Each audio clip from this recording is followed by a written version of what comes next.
A gente volta a falar do encontro entre os líderes das duas maiores economias do mundo, Donald Trump dos Estados Unidos e Xi Jinping da China. Eles parecem que avaliaram o dia de reuniões em Pequim como ótimo. Sobre a importância deste encontro, a gente conversa agora com Márcio Setti, que é economista e ex-diretor do Brasil no Banco Interamericano de Desenvolvimento, o BID. Seja bem-vindo à nossa programação, meu caro. Uma ótima tarde a você. Muito boa tarde a todos. Um prazer estar aqui. Saímos melhor desta quinta-feira do que estávamos na quarta-feira, talvez, em questão de relacionamento entre as duas maiores economias do mundo, que entraram em sérios atritos desde o início do primeiro mandato de Donald Trump, continuou no mandato de Biden e agora parece que a relação piorou muito durante este primeiro ano de Donald Trump em seu segundo mandato. Gostaria de entender como é que você avalia este encontro e as mensagens que foram passadas para o mundo.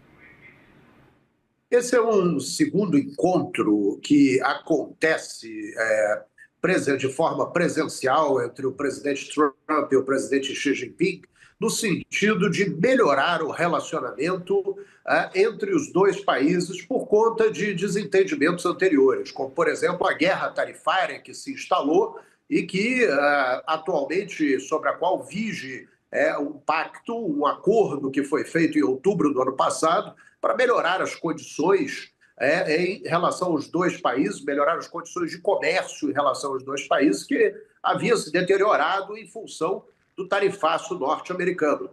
Então, essa visita agora inclui aquela sessão de script diplomático, onde há afagos mútuos no sentido de se buscar um melhor entendimento, mas o que está por detrás desses jantares, desses encontros protocolares, é o entendimento de temas tanto militares quanto econômicos. Esses, sim, são os temas que motivam a ida do presidente Trump à China. Perfeito. E, de forma direta, o que nós temos de avanço na relação entre eles, economicamente falando? Porque tivemos estes encontros, o segundo encontro presencial agora acontece, Donald Trump impôs um tarifaço de mais de 100% para a China, viu a tarifa voltar a ser devolvida em mais de 100%. Hoje, a Suprema Corte americana derrubou aquele tarifaço e parece que a conversa ficou um pouco mais fria. Afinal, Donald Trump arrumou uma guerra no meio do caminho, para além da sua guerra comercial. Economicamente falando, temos avanços diretos e palpáveis deste encontro, meu caro?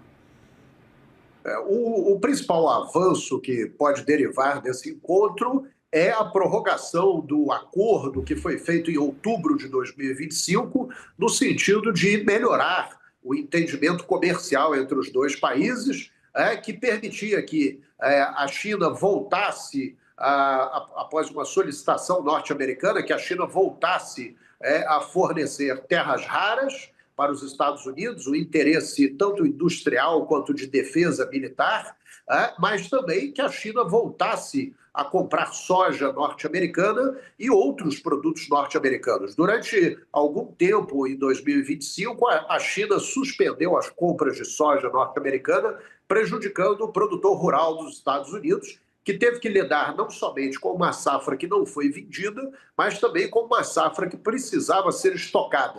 E não havia local para isso. Os Estados Unidos resolveram a questão em outubro de 2025 e, no presente momento, o que se espera é uma prorrogação desse acordo que foi feito lá em outubro do ano passado. Mas, por outro lado, há outros interesses agora, como a questão referente a petróleo. A China é um grande comprador de petróleo do Oriente Médio e os Estados Unidos, como muito bem lembrado, estão em uma ação militar no Irã nesse momento. E aí há uma vertente bastante curiosa que nós devemos chamar a atenção, que, embora os Estados Unidos tenham, de certa forma, obstado as exportações iranianas de petróleo para a China, os Estados Unidos, nesse momento, dependem muito do relacionamento próximo que já existe entre a China e o Irã, no sentido de tentar chegar a um acordo em que a China possa ajudar na consecução desse acordo, porque os Estados Unidos precisam muito chegar a uma solução definitiva no Oriente Médio, porque tanto há gastos militares na região que estão drenando o caixa norte-americano, como também há aí a proximidade das midterm elections, as eleições de meio de turno, de meio de mandato dos Estados Unidos, e a popularidade do presidente norte-americano vem caindo diante da ação militar no Oriente Médio, o que implica numa necessidade de encerramento rápido da ação militar no Irã. Agora, Márcio, quem acompanhou Donald Trump está lá na China junto dele é Elon Musk, Jensen Huang, que é presidente da NVIDIA. Antes de embarcar no Air Force One para ir à China, Donald Trump fez um tweet citando vários presidentes de Big Techs americanas e dizendo que ele queria que a China abrisse as portas para os Estados Unidos. O que está por trás dessas pretensões e desses interesses dos empresários norte-americanos de conseguirem vender os seus produtos para a China? Lembramos que NVIDIA, que está lá junto dele, tem restrições duríssimas em relação ao que pode ou não vender de produtos voltados à inteligência artificial para consumidores chineses. Nesse momento, há uma preocupação muito grande por parte dos Estados Unidos em relação ao desenvolvimento da inteligência artificial na China, e os Estados Unidos vêm se preocupando bastante com isso, no sentido de entender melhor o que está sendo desenvolvido lá, e ainda pesam acusações de roubo de tecnologia norte-americana que já teriam acontecido, e esse acordo agora ajudaria no melhor entendimento entre as partes, inclusive para uma presença de empresas norte-americanas na China. Mas a verdade é que a China vem se desenvolvendo a passos largos em termos de produção autônoma de inteligência artificial, e isso vem preocupando os Estados Unidos. E aí entra na conta um outro tipo de preocupação, que é o fornecimento de microchips a partir de Taiwan. E aí temos uma questão militar que também foi tocada na reunião de hoje, no sentido de que os Estados Unidos mantêm o seu posicionamento em relação à China, a China mantém o seu posicionamento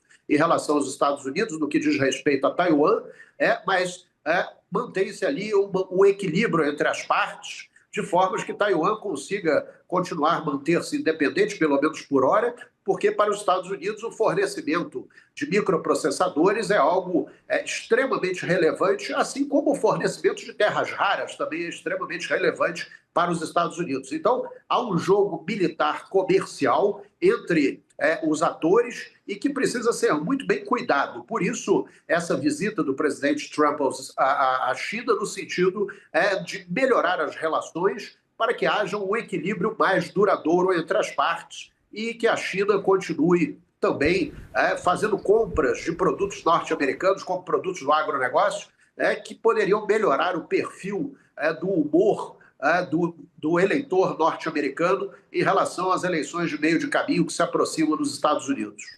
Então, logo aí, a gente vai ter cobertura, claro, aqui na CNN, acompanhando a popularidade de Donald Trump com guerra, com encarecimento de combustíveis, com todas as políticas que ele colocou em prática no primeiro ano de mandato e os resultados na urna para os eleitores americanos ao final deste ano.